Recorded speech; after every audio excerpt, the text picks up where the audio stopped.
জাতীয় নির্বাচন অনুষ্ঠানের পরপরই যখন সংসদ গঠিত হলো, এই সংসদে ক্ষমতাসীনদের পার্লামেন্টেরিয়ান যারা মেম্বার অফ দ্য পার্লামেন্ট সংসদ সদস্য, ওনারা যে বিভিন্ন ইস্যু নিয়ে কথা বলেন, অনেক সময় বেফাস, ভিত্তিহীন, অযাচিত, যুক্তিহীন কাউন্টার করেন। তা আসলে এগুলো তো করার কথা ছিল না। সেখানে জাতীয় সংসদ হচ্ছে, সেখানে দেশ ও দশের জাতীয় জনগণের সার্বিক অগ্রগতি, উন্নতি, সমৃদ্ধির ব্যাপারে আইন পাস করবেন। কীভাবে একটা দেশের সার্বিক পরিস্থিতি, নিরাপত্তা, অগ্রগতি, সমৃদ্ধি অর্জিত হবে, এই ব্যাপারে নিত্য নতুন digital, unique, creative plan, project করবেন। এগুলোর বিপরীতে আমরা দেখতেছি সেখানে ক্ষমতাসীনদের যারা এমপি, তারা ভিন্ন মতের এমপিদের ঘায়েল করেন বিভিন্নভাবে, বিভিন্ন চেতনা নিয়ে।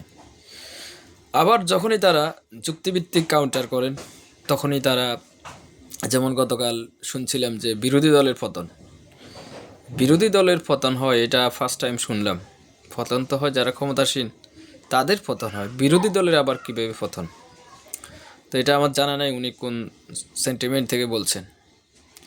তো এই যে চলমান বিরোধী দলের যুক্তিপূর্ণ তথ্যভিত্তিক বক্তব্যের বিপরীতে তারা যে বিভিন্ন কাউন্টার করেন, চিৎকার করেন, এখন এলোমেলো কথা বলেন।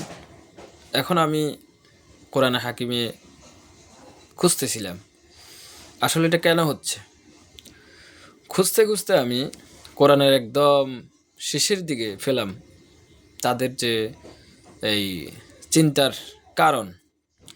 সূরা ২৮ পারা, একদম ২৮ পারার সূরা আল মুনাফিকুনের ৪ নম্বর আয়াতে কারণটা পেয়ে গেলাম। এই যে ক্ষমতাসীনেরা কেন এরকম অযাচিত কথাবার্তা বলতেছেন। তো অযাচিত কথাবার্তা বলার পেছনে যে কারণটা কোরআন বলতেছে, সেটা একটু জাতিকে শুনিয়ে দিই। তো কোরআন বলতেছে সূরা আল মুনাফিকুনের ৪ নম্বর আয়াতের একদম মিডল পয়েন্ট, কোরআন বলতেছে ইয়াহসাবুনা কুল্লা সাইহাতিন আলাইহিম, অর্থাৎ যে কোনো বয়েস, ন্যায়ের পক্ষে, সত্যের পক্ষে যে কোনো বয়েসকে তারা নিতে পারেন না। অর্থাৎ আপনি যখনই ন্যায়ের পক্ষে, সত্যের পক্ষে, সঠিক, স্বচ্ছ, ক্লিন কোনো কথা বলবেন, ভয়েস রেজ করবেন, তখনই তারা এটা নিতে পারবে না। তখন তাদের হার্টের মধ্যে পালপিটেশন, ভাইব্রেশন শুরু হয়ে যাবে। এটা আমার কথা না, আল্লাহর কথা। আল্লাহ বলছে ইয়াহসাবুনা কুল্লা সয়হাতিন, যে কোনো বয়েস রেজ হলে পরে, যে কোনো কণ্ঠ সমুন্নত হলে পরে, অন্যায়ের বিরুদ্ধে যে কোনো পদক্ষেপ উচ্চকিত হলে পরে, কুল্লা সয়হাতিন, যে কোনো, সকল, কুল্লা মানে সকল বয়েসকে, সকল কণ্ঠকে, সকল সোচ্চারকে তারা কি মনে করেন? ইয়াহসাবুনা, তারা মনে করেন যে এটা তাদের অ্যাগেনিস্টে গেছে। চিন্তা করেন, যিনি মানুষ বানালেন তিনি তো মানুষের ভিতরের অস্থিমজ্জা, চিন্তা, চেতনা, টোটাল সব কিছু বুঝেন, জানেন। তো তিনি আগেই আমাদেরকে জানিয়ে দিলেন যে আসলে এদের হার্ট রেটের অবস্থা, হার্টবিটের অবস্থা, তারা আতঙ্কে থাকে, চিন্তায় থাকে, ভয়ে থাকে, কী না কি হয়ে যাচ্ছে। এই জন্য তারা রিয়্যাক্ট করে। তাহলে না হলে তো এদের রিয়্যাক্ট করার দরকার নেই।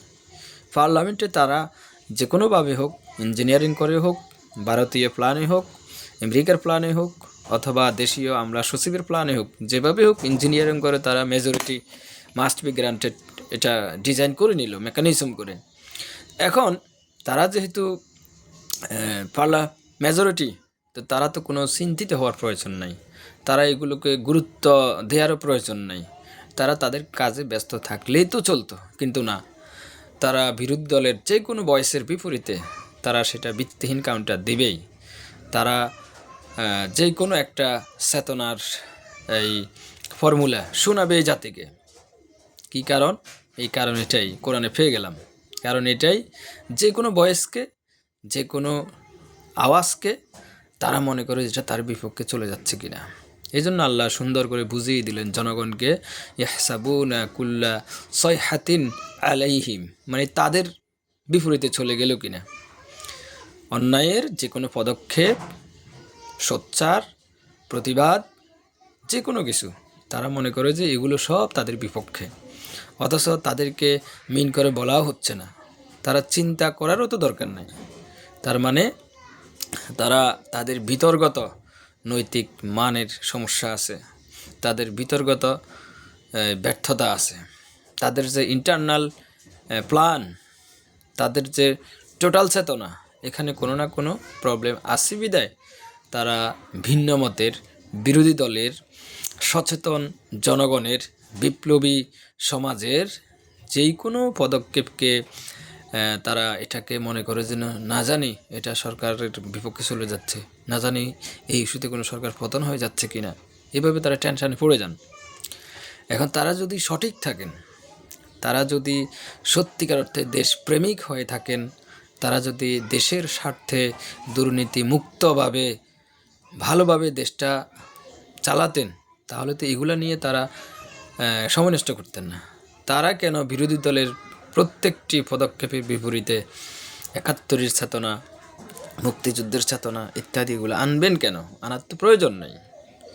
তাদের মিশন, ভিশন, টার্গেট যদি একীভূত থাকে তাহলে বিরোধী দলের কথাকেই তো গুরুত্ব দেওয়ার দরকার নেই, কারণ তারা তো মেজরিটি।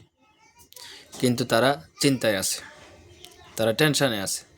মাঝে মাঝে তারা এই গতকালকেও দেখলাম যে জঙ্গি আছে তো ইনফরমেশন দিচ্ছে। জঙ্গি এটা একটা মিডিয়ার আবিষ্কার, আর তারা কালকে বলতেছে জঙ্গি আছে। তো জঙ্গি কাকে বলে এটাও বুঝে না সম্ভবত। জঙ্গির সংজ্ঞায় সত্যিকার অর্থে যদি থাকে, অবশ্যই এটা প্রশাসন ভালোভাবে হ্যান্ডেল করবে, নির্মূল করবে।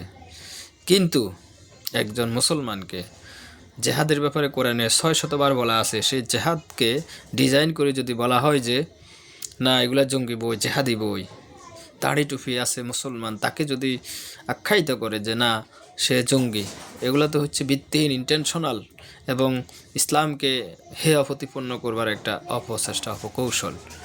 এগুলো শেখ হাসিনা ফেসিবাদের আমলে আমরা দেখেছি।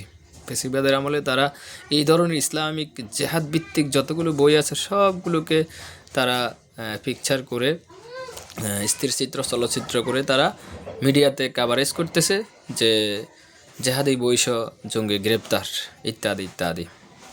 তাহলে যেটা বলতেছিলাম, সরকারকে, ক্ষমতাসীনদেরকে তারা ভিন্ন মতের বিরোধী দলের যে কোনো পদক্ষেপে রিয়েক্ট করার দরকার নাই। রিয়েক্ট করলেই আমরা বুঝে নিব তাদের দেশ পরিচালনায় কোনো না কোনো প্রেশারাইজ কাজ করতেছে, কোনো না কোনো ইন্টেলিজেন্সের, কোনো না কোনো দেশের তাদের প্রভাবিত হচ্ছে, এটা আমরা বুঝতেছি। কোরআন বলতেছে, আমি না। এজন্য কোরআনে পেয়ে গেলাম তাদের অস্থিরতার কারণ, তাদের এলোমেলো বক্তব্যের কারণ, তাদের ভিত্তিহীন, বেফাঁস, অযাচিত মন্তব্যের কারণ।